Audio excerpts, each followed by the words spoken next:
Half-human Peter Quill steals a mysterious orb, but he is now the target of a manhunt by the evil Ronan. So he assembles a ragtag team to save the world. I guess we're stuck together, partners. A thief, 2 thugs, an assassin, and a maniac. In Guardians of the Galaxy. Hi, I'm Brenna, here with Leah and Sean to talk about Guardians of the Galaxy. We've all just seen it. Sean, how about you start us off? All right, well, I'll start with the bad. The Marvel movies, they seem to sometimes have a lot of loose plot threads because they've got so much information going on there, or they want to create sequels for themselves. So I think they've solved that problem by basically having no plot in this film whatsoever, other than just there's a magical orb which we're going to follow from place to place. Drop it. But for a reason. This film is coming in and introducing 5 new, extremely unique characters, 2 or 3 new, extremely unique villains, an entire new world that we haven't seen before, only hints at in Avengers, and on top of that, we have to tie it into the wider Marvel Universe. All of the obligations that were set upon this film from the beginning are kind of apparent when you look at it on the screen. It feels clunky. It doesn't fit together in a smooth way, and I think that the plot is what was supposed to knit it all together kind of seamlessly, and the plot is flat. There are no surprises, there are no twists, there are no turns. Well, I think the simplicity of the plot is partially due to the fact that there's going to be a franchise. They want to make sequels. I think it's also part of the fact that it's just to test the waters. This isn't Batman, this isn't Superman, this isn't Spider-Man. People don't know these characters. A set of superheroes that people are aware of. So they basically want to create a streamlined, simple plot in order for people to be able to digest it in a very simple way. I think this is Meet the Guardians.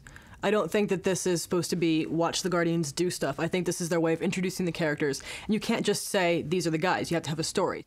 I will say that the thing about the movie I did enjoy the most is I did like the ragtag quintet of the Guardians themselves. I liked each one of them. They're distinct. Part of that is helped by the fact that they simply visually look distinct. Mm-hmm. Each of them is a different entity, and all of them are 5 different people that you wouldn't think would be heroes. He's coming back for her. And when he does, that's when you... Why would I put my finger on his throat? What? I really do enjoy the fact that this is kind of a motley crew of characters that come together, you know, for better or for worse, to help each other out and learn the spirit of teamwork and save the galaxy. Although I do feel that all of their performances, maybe they could have all been, they were all negligible, meaning they could have been replaced with any other version of their types. I agree. You know, and I think Chris Pratt was it was spot on casting for him, but you could have put anybody in the green paint for Zoe Saldana. You could have put any buff guy in the paint for Drax. Right. I do feel, though, for our 2 voice actors that we have here, that I was very impressed with Bradley Cooper. It seemed like he was actually voice acting instead of just talking into the microphone like most of the big A-listers do when they do an animated film. And he brought a lot of character to this fuzzy little raccoon. So you definitely need to get that last.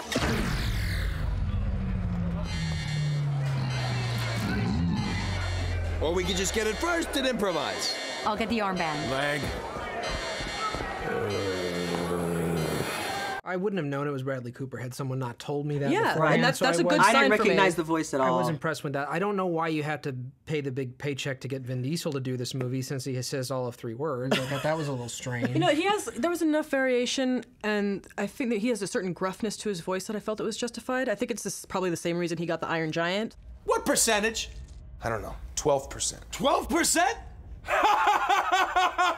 That's a fake laugh. It's real! Totally fake. That is the most real, authentic, hysterical laugh of my entire life, because that is not a plan. It's barely a concept. You're taking their side? I am Groot.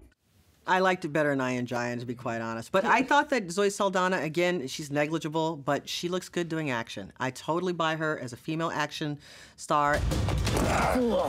Should have learned. I don't learn. This film is trying to do too much. It's setting itself up for a franchise and introducing all of these characters. They've got way too much going on, and they're really not able to fully service anything satisfactorily. Yeah, there was a point a month or so ago where James Gunn made a post on his Facebook page. He didn't think it was ready, and he couldn't tell if it was because he was a perfectionist and he just needed to be perfect. or because there really was a problem with the film. And I can see where his inner dilemma lies. When you watch this, you can tell there's issues with the tone. There's issues with balancing all of these characters with this threadbare story. And I think that you have to remember that this is overall a Marvel film. James Gunn can do what he wants to a certain limit. We have Edgar Wright walking off of Ant-Man in a couple of years because he wasn't allowed creative control. This is Marvel Studios' film. This is Kevin Feige who's in there controlling everything to make sure it all fits into this one package. Guardians is a beautiful, extremely fun film. It's a little rough around the edges, just like the motley crew it portrays. I say see it. Guardians of the Galaxy, they have your back, just as long as the threat isn't too strong. I say stream it. Guardians of the Galaxy manages to entertain, but it's not an earth-shattering expansion of what Marvel's already given us, so I say stream it. Well, our votes add up to 2 full tickets for Guardians of the Galaxy, which is a stream it. Cheers. Cheers. Next time you find yourself drifting in space, just hold your breath. And I'm gonna jump on that. Rip it apart.